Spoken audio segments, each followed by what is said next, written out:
सरकार की 60-40 नीति के बारे में क्या कहना चाहेंगे? बेकार की नीति है। धनुष के इतिहास को हम भूले नहीं है। यानी साफ शब्दों में भारत यदि गांधी को पूजता है तो भगत सिंह को भी मानता है। इसका यही संदेश है। दादा, 8 अप्रैल को मुख्यमंत्री आवास घेराव झारखंड स्टेट स्टूडेंट यूनियन द्वारा रखा गया है, उसमें आपका क्या भूमिका होने वाला है? उस आंदोलन में हमारा समर्थन है उन्हीं के पक्ष में, और पुलिस हम खुले मंच पर कहेंगे।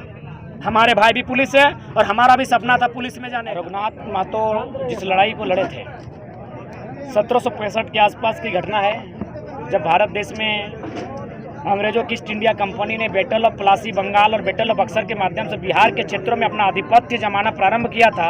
और उनकी नज़रें जब मानभूम राणभूम के क्षेत्र यानी झारखंड का जो छोटा नागपुर पठार का क्षेत्र है वहाँ जब उनकी पड़ी, तो वहाँ के जो उस समय के खेतीहर लोग थे, जो किसान कबीलाई लोग थे, जिसमें रघुनाथ महतो की जो वंशज या फिर उसके साथ रहने वाले जो लोग थे, वो खेती के माध्यम से अपनी आजीविका को चलाते थे। खेत उनके पुरखों ने अपने मेहनत से जोत कोड़ कर बनाया था। अंग्रेजों की जब एंट्री होती तो वे लोग बोलते हैं कि हमको टैक्स चाहिए। रघुनाथ महतो बोलते यार ये कौन सा बात है कि अपना देश अपना राज दूर भगाओ विदेशी राज। उसके बाद उनका आंदोलन छिड़ा जो कई सालों तक चला। फर्स्ट फेज का नेतृत्व रघुनाथ महतो ने किया। 1778 के आसपास उनकी शहादत इसी लोटा गांव में हुई जहां आज हम लोग उपस्थित हैं। उनकी लड़ाई आज भी हम देख पा रहे हैं कि उनकी लड़ाई की जरूरत आज भी है। ये बात हम अपने दिल में पत्थर रख के इसलिए कह रहे हैं कि रघुनाथ महतो की लड़ाई थी ईस्ट इंडिया कंपनी से। आज झारखंड के गरीब तबका, मजदूर, किसान, कामगार वर्ग की लड़ाई है कंपनियों से। भले कंपनियां वादा करती है विकास का, हम भी मानते हैं 1% विकास उन्होंने किया है, लेकिन 90% विकास उन्होंने विधायक का, मंत्री का, पुलिस के बड़ी अधिकारियों का, प्रशासन के बड़ी अधिकारियों का, बड़े बड़े गुंडे दबंगों का किया है। किसी भी कंपनी उठाइए, आज टाटा का बहुत बड़ा नाम है, ठीक है, अच्छी बात है। जो टाटा के सुप्रीमो हम उनका सम्मान करते हैं, जो भी है रतन टाटा जो भी हैं, लेकिन जो उनके धरातल पर जो लोग उनका काम करते हैं, सीएमडी जो जीएम होते हैं, कंपनी के जो मैनेजिंग डायरेक्टर होते हैं, जो सुपरवाइजर होते हैं, उनके करतूतों को जाके देखिए किस प्रकार गलत तरीके से जमशेदपुर में, सरायकेला में, रामगढ़ में जमीनों का अधिग्रहण किया जा रहा है। जमीनें हमारी है, नौकरी यूपी बिहार वालों को बटा जा रहा है। 250 दिन से एक लड़का उमेश टिड़वा धरने पर बैठा है, जमीन उसकी जा रही है, कोयला कोड़ा जा रहा है टाटा के द्वारा वहाँ, लेकिन उसको क्या मिला है? मुआवजा मिला है, ना नौकरी मिली है। यानी ईस्ट इंडिया कंपनी बराबर आज की जो कंपनियां हैं जी। अगर लोग कहते हैं कंपनियों ने विकास किया है तो हम कहेंगे विकास तो ईस्ट इंडिया कंपनी ने भी किया है। रेल, ट्रेन, एरोप्लेन सब तो अंग्रेज देकर गए हैं, विकास तो उन्होंने भी किया है। तो ठीक उसी प्रकार गरीब के लिए क्या हुआ है, किसान जिनकी जमीनें गई उनके लिए क्या मिला है? उनको ना ईस्ट इंडिया कंपनी ने दिया है, ना आज की टाटा बीसीएल दे रही है। लट मार रही है, गोटा उदाहरण है। मारपीट की जमीन आदिवासियों का छीन लिया गया, अडानी का प्लांट बना और बिजली बांग्लादेश को जाएगा। पूरे भारत से पूछिए ये अन्याय कहाँ हो रहा है। और जब हम आवाज उठाएंगे तो नक्सली, देशद्रोही, क्या भाई मैंने उद्योगपति से ही देश है, अडानी, अंबानी, टाटा, बिरला, बजाज ही देश है, और किसान कामगार क्या है? नक्सली हैं। तो इसलिए मेरा मानना है रघुनाथ महतो की लड़ाई को आज फिर से लड़ना होगा। उनकी लड़ाई थी जमीन बचाने की, उनकी लड़ाई थी गांव जंगल बचाने की, आज हमें फिर से बचाना होगा। और नहीं तो जो बड़ी बड़ी मल्टीनेशनल कंपनियां, ये नेशनल कंपनियां आने वाले 20 सालों में झारखंड को चट कर जाएगी। दादा, एक बात, आज पूरा सभा को आपने धनुष के साथ डेडिकेट किया है, तो इससे आप झारखंड को और पूरे ऑल ओवर इंडिया को क्या संदेश देना चाहिएगा? हमने संदेश यही देंगे कि हम लोग पढ़े लिखे हैं, हमारे सीने में कभी भारत का संविधान होता है। रांची में पूरा आंदोलन हम लोग संविधान के साथ किए थे। यानी हम लोग संविधान को भी जानते हैं, मानते हैं, सम्मान करते हैं, और इस तीर धनुष के इतिहास को हम भूले नहीं है। यानी साफ शब्दों में भारत यदि गांधी को पूजता है तो भगत सिंह को भी मानता है। इसका यही संदेश है। दादा, एक बात कि जिस तरह से स्वतंत्रता सेनानी प्रथम माने जाते हैं रघुनाथ महतो जी, तो जिस तरह से दूसरे स्वतंत्रता सेनानियों को जगह मिला, रघुनाथ महतो को वो नाम और वो चीज़ क्यों नहीं मिला?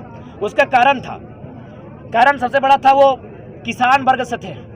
किसान कम्युनिटी को कभी भारत में सम्मान नहीं मिला है।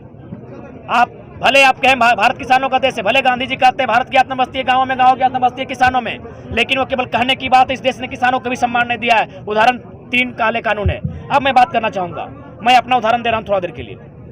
हमें एक राजस्थान के बहुत बड़े जैन कम्युनिटी का सेठ जी का फोन आया था, बोला यार तुमको जब स्कॉर्पियो में चढ़ते हुए देखते हैं इस क्राउड के बीच तो हमको तमिल मूवी लगता है, ये तो रियल लगता ही नहीं है। लेकिन तुम अगर किसान कम्युनिटी से नहीं रहते, किसान का बेटा नहीं रहते, तो तुमको आज नेशनल लेवल तक मीडिया ले जाती। लेकिन चूंकि तुम किसान घर के हो, इसीलिए आज तुम केवल झारखंड तक सीमित हो। ये हम पे बीती बात बता रहे हैं। तो रघुनाथ महतो तो उस समय ना कोई मीडिया का प्लेटफॉर्म था, उनका कसूर था, वो किसान वर्ग से थे, इसीलिए उनके इतिहास को छुपाया गया, उनके आंदोलन को छुपाया गया। और इतिहास गवाह है, आप राजा रानी लोग जब भी विरोध किया है, बड़े बड़े शब्दों में लिखा है कि अंग्रेजों से लड़ाई लड़ा, लेकिन गलत बात है। राजा रानी लोग कभी भारत के लिए नहीं लड़ा है, भले मेरी बात कहने के बाद लोग हमसे नाराज होंगे, हमको गद्दार देशद्रोही शब्द कहे, दिक्कत नहीं है।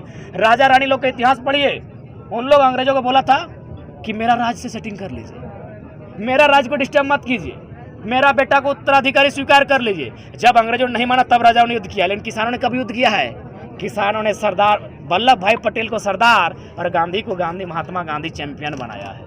मेन लड़ाई इस देश में किसानों ने लड़ा है, लेकिन किसान को आज भी सम्मान नहीं मिला है। उसका उदाहरण है जमीन अधिग्रहण किसान की, फायदा पूंजीपति को। उड़ीसा में जाके देखिए कितनी काली करतूत हुई थी 2006 को। 2 जनवरी 13 आदिवासियों को गोली मार दिया गया। किस लिए? न कंपनी जमीन मांग रही थी, किसान दे नहीं रहे थे, कंपनियों के पक्ष में। और पुलिस, हम खुले मंच पर कहेंगे, हमारे भाई भी पुलिस है और हमारा भी सपना था पुलिस में जाने का।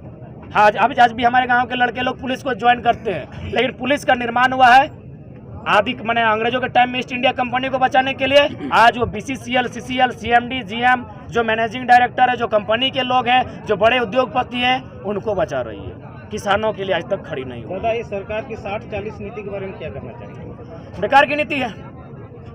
उसका उदाहरण चले जाइए, रांची, धनबाद, बोकारो, किसी भी स्कूल में जितने भी प्रिंसिपल मिलेंगे सब यूपी, बिहार में, MP के मिलेंगे। तो क्या हम लोग किस लिए? हम लोग घास उखाड़ने के लिए झारखंड राज्य बना है? ये नीति पूरी तरह गलत है। हम सभी राज्य का सम्मान करते हैं, भाईचारा के नाते, भारत के नागरिक के नाते, लेकिन कोई अगर मेरे अधिकार को छीन के खाएगा तो आवाज करेंगे। दादा, 8 अप्रैल को मुख्यमंत्री आवास घेराव झारखंड स्टेट स्टूडेंट यूनियन द्वारा रखा गया है, उसमें आपका क्या भूमिका होने वाला है? उस आंदोलन में हमारा समर्थन है, क्योंकि ये आंदोलन रांची के अगवा साथ ही लड़ रहे हैं, लेकिन हमारा नैतिक समर्थन है, हम उपस्थित भी रहेंगे। जी, जोहार दादा। Thank you. जोहार। दादा, फुटबॉल खेल आपका? अभी क्रिकेट चल रहा है। कल 2 को लंबा सिक्सर लगा के आए हैं। देखिए, वीडियो देखिए दादा। और फुटबॉल अभी छोड़ दिए। फुटबॉल पानी के दिन। ठीक है जोहार। ठीक है दादा। ठीक है।